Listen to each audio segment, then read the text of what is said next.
This is the most dangerous self-help book ever written. It does not offer 5 steps to success. It offers one: burn your perfect life to the ground. The shocking part is not that it was written 100 years ago. It is that in 2025, for a generation obsessed with optimization but drowning in dissatisfaction, it is starting to make terrifying sense. This is the story of Siddhartha, and it holds a brutal answer to what you must destroy to truly find yourself. The story begins in the tranquil setting of ancient India, introducing a young man who seems to have everything one could desire. Siddhartha is the son of a Brahmin, a member of the highest priestly caste, revered for their wisdom and piety. He is handsome, graceful, and fiercely intelligent, deeply loved by his family and by his childhood friend, the devoted Govinda. To the outside world, his path is clear and his future is a golden promise. But inside, Siddhartha is consumed by a profound and aching dissatisfaction. The wisdom of his elders cannot quench the fundamental thirst that burns within him. He asks himself the forbidden questions. Have these revered teachers, my father included, actually achieved enlightenment? This is the ancient version of looking at your boss, your parents, or the life path laid out for you and feeling a terrifying certainty that this success is a cage. Siddhartha's thirst was not just for knowledge. It was for an experience that felt real, not inherited. Their knowledge is second-hand, a treasure passed down but not truly owned. To understand the answer buried in this book, we first have to understand the man who was desperately searching for it himself. The author, Hermann Hesse, was a writer caught between worlds. He was raised in a strict, devoutly religious household, yet felt a powerful pull towards art and individual expression. This inner conflict, the war between established tradition and personal truth, would define his life. He lived through the collapse of a civilization during the First World War, a conflict that shattered Europe's faith in progress and tradition. In the spiritual vacuum that followed, Hesse turned inward, exploring psychoanalysis with a student of Carl Jung and immersing himself in the ancient philosophies of the East. Published in 1922, Siddhartha was the beautiful culmination of this deeply personal search. It is not a sermon, but a living poem about the journey to become oneself. This chilling realization sparks a quiet rebellion. Siddhartha concludes that he cannot find the truth by following the well-trodden path. Truth cannot be taught, it must be experienced. He hears of the Samanas, wandering ascetics who practice extreme self-denial in a relentless attempt to annihilate the self. This, he decides, will be his new path. His decision is a radical act. He stands before his father and announces his intention to leave. His father's heart breaks. He forbids it, but Siddhartha simply stands, motionless, his will unbending. Finally, his father relents, seeing that his son's soul has already left their home. With a pained blessing, and accompanied by the ever-loyal Govinda, Siddhartha turns his back on his comfortable life. He walks out of the gate and into the harsh, unforgiving wilderness. Life with the Samanas is a brutal education in the art of denial. It was the ultimate dopamine fast, an ancient version of the extreme digital detoxes of our own time. It is a life of calculated suffering, an attempt to find clarity by stripping everything away. They fast for weeks, stand in the scorching sun, and shiver through freezing nights, training their minds to treat the body as an unimportant vessel. Siddhartha proves to be a gifted student. He learns the 3 great arts: to wait, to fast, and to think. He can project his consciousness out of his body, becoming a star in the night sky. Yet each time, he always returns to himself, to the same Siddhartha, only thirstier. He has learned to silence his ego, but he has not destroyed it. He concludes that this path of extreme denial is no different from the path of a common drunkard who numbs his senses with wine. Both are temporary escapes from the self. To find the truth, he would have to seek out the one man who had supposedly perfected wisdom itself. Every path Siddhartha had followed was about emptying the self. But what if wisdom was not found in denial but in understanding? His journey now takes him to the one man who had seemingly found all the answers, the Buddha. Accompanied by Govinda, Siddhartha travels to the tranquil Jetavana grove. The atmosphere is imbued with a profound and unshakable peace. He watches the monks in their saffron robes, their faces calm, their movements serene. Then, he sees Gautama himself. The Buddha moves with an effortless grace, but it is his face that captivates Siddhartha.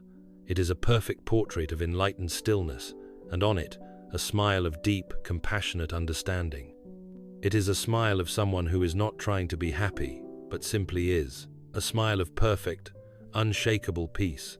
A smile that did not judge or preach, but simply understood. It was a smile Siddhartha would spend the rest of his life searching for, only to one day find it on his own face. Govinda is immediately captivated and decides to join the order of monks. Siddhartha, however, holds back. He listens as the Buddha delivers a sermon, explaining his core doctrine, the Four Noble Truths and the Eightfold Path. Siddhartha recognizes the profound brilliance of the teachings. They are a perfect, logical, and flawless map from suffering to liberation. It was the most perfect, self-help system imaginable, and yet, despite its perfection, something essential troubles him. He seeks out the Buddha for a private audience. With immense respect, Siddhartha praises Gautama's flawless teachings. But then he points out a single, crucial gap. The one thing the doctrine cannot do is transmit the direct, personal experience of enlightenment itself.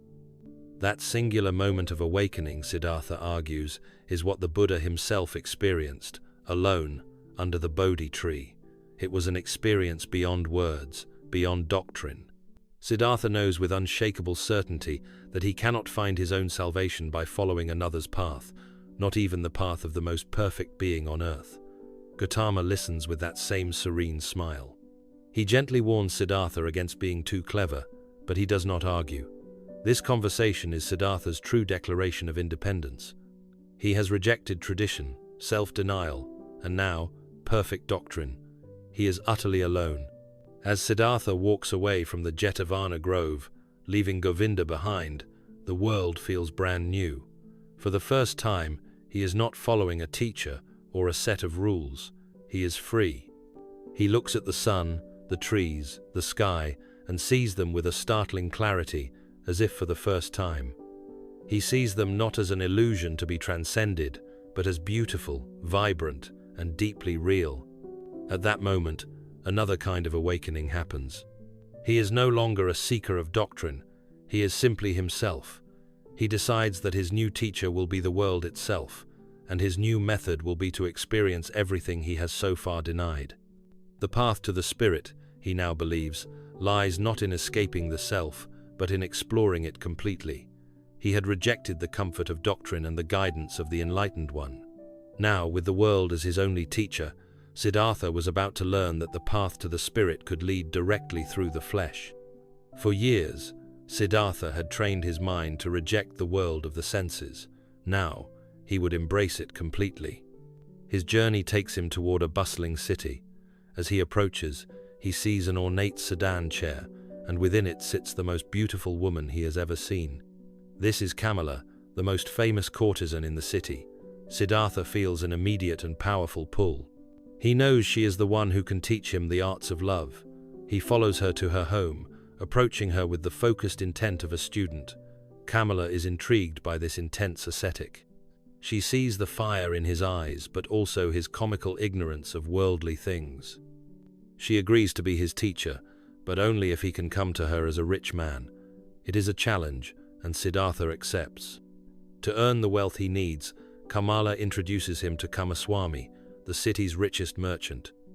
Kamaswami is a man consumed by his business, constantly anxious about profit and loss. He is initially wary of the former ascetic, but Siddhartha's unique skills, the patience learned from the samanas, his ability to read people, and his complete emotional detachment from material gain make him an exceptional businessman. He approaches commerce as an interesting game, and this detachment is his greatest asset. For many years, Siddhartha thrives. He becomes wealthy, respected, and a regular guest in Kamala's home. But slowly, the game begins to change him. The inner voice that had been his constant guide grows quiet, muffled by the noise of the world. The years pass in a blur of business deals and nights with Kamala. A deep, gnawing weariness seeps into his soul. He had mastered the game.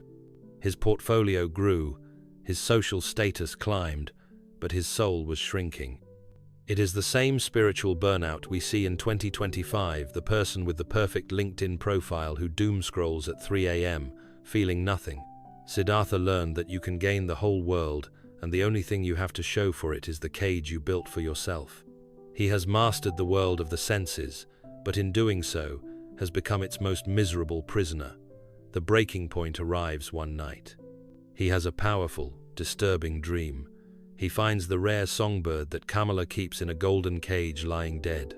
He picks up the small, stiff body and throws it out onto the street, and at that moment feels as though he has thrown away everything good within himself.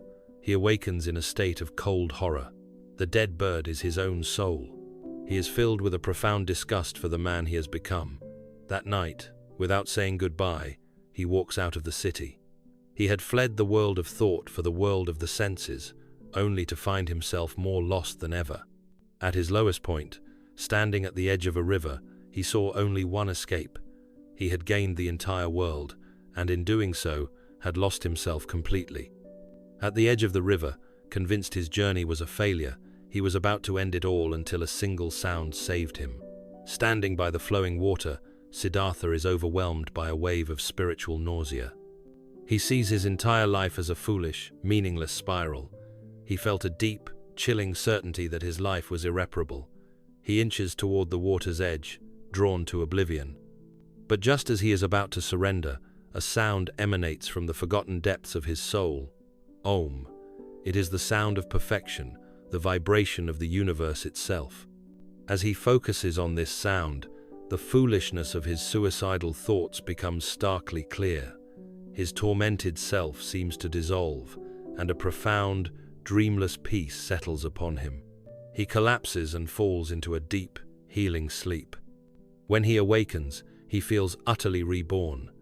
The clever, tormented Siddhartha is gone. In his place is a man filled with a simple, childlike curiosity. As he sits by the river, he sees his old friend Govinda, now a monk, who had been watching over him as he slept. Govinda does not recognize him at first. When Siddhartha reveals his identity, Govinda is shocked. Siddhartha explains that he is, and always has been, on a pilgrimage. After Govinda continues on his way, Siddhartha turns his full attention to the river. He feels it has something to tell him. He seeks out an old ferryman, Vasudeva, a simple man who radiates the same deep, serene peace that Siddhartha once saw in the Buddha. Siddhartha humbly asks to become the ferryman's apprentice, to learn from him, and, most importantly, to learn from the river. Vasudeva, with a kind smile, accepts. Vasudeva becomes Siddhartha's final and greatest teacher, precisely because he does not try to teach. His only doctrine is the river itself. Together they live a simple life, operating the ferry and listening. Vasudeva teaches Siddhartha how to hear the river's countless voices, the joyful babble of a child, the mournful cry of a man in sorrow, the angry roar of a warrior. More profoundly, Vasudeva guides him to understand the river's great secret, that the river is everywhere at once. At its source, in the rapids, at its mouth, all at the very same moment. For the river, there is no past, no future, only a constant, flowing present. By listening day after day, Siddhartha's own painful sense of time, his past regrets and future anxieties begins to melt away. He learns that all of life is part of a great unified song. For the first time, Siddhartha was not striving or searching, he was simply listening, but his greatest challenge was yet to come. The years pass. One day, looking into the water, he sees 1,000 images, his father, himself, his future son, all flowing into one another. He understands that every sinner carries within him the potential to be a saint, and every saint was once a sinner. At this time, his past flows back to him. The Buddha is dying, and pilgrims are traveling to be with him. Among them is Kamala, now a devout follower, and with her is a young boy, Siddhartha's son. Near the river, Kamala is bitten by a venomous snake. In her final moments, she is reunited with Siddhartha. She looks into his eyes and sees the deep, unwavering peace he had been searching for. She dies in his arms, leaving him with the son he never knew. Siddhartha is now faced with his final, most difficult test. His son is a spoiled and resentful child of the city who hates the simple life of the ferryman. Siddhartha loves his son deeply, with a painful, grasping, human love. He tries to win him over with infinite patience, but the boy only responds with scorn. Vasudeva gently advises him to let the boy go, just as Siddhartha had done when he left his own father, but Siddhartha cannot. This is the universal pain of every parent who wants to protect their child from the world, only to realize that their child must find their own way and make their own mistakes. He learns that this, too, is part of the unity, the foolish, beautiful, painful love of a father for his child. Eventually, the boy runs away. Siddhartha tracks him to the edge of the forest but stops, realizing he cannot force his son to follow his path. In that moment of complete empathy for his own father, he bows his head and lets his son go. If this story of finding one's own path resonates with you, consider sharing this video with someone who might appreciate the journey. After this final, painful lesson, Siddhartha achieves a new, complete level of understanding. Vasudeva tells him that his learning is complete, his own work is done. With a serene smile, he walks into the forest, not as a man going to die, but as a being rejoining the great unity. Siddhartha is now the ferryman, alone, but filled with a profound and radiant peace. The story comes full circle when his old friend Govinda, now a grey-haired monk, arrives at the river, hearing tales of a wise old man. He does not recognize him. Govinda, still searching for knowledge, asks for a teaching. Siddhartha explains that wisdom cannot be spoken in words. Knowledge can be communicated, but not wisdom. Govinda is confused. He asks for one final gift. In response, Siddhartha tells him to come closer and kiss him on the forehead. As Govinda's lips touch his skin, he no longer sees the face of his friend, but 1,000 other faces, an endless river of forms, men, women, fish, gods, murderers, and saints, all of them changing, dying, and being reborn. And in Siddhartha's face, Govinda sees a familiar, serene expression. It was the exact same smile of perfect understanding he had seen on the face of the Buddha all those decades ago. Siddhartha's journey was not about finding the right path. It was about proving that the only wrong path is the one you did not choose for yourself. The ultimate lesson from this 100-year-old book is not in a guru or a doctrine. It is the terrifying, liberating truth that you already have everything you need to be free. The only question is, what are you willing to destroy to find it? If you enjoyed this exploration, please subscribe and click the bell icon for more deep dives into classic literature. Thank you for watching.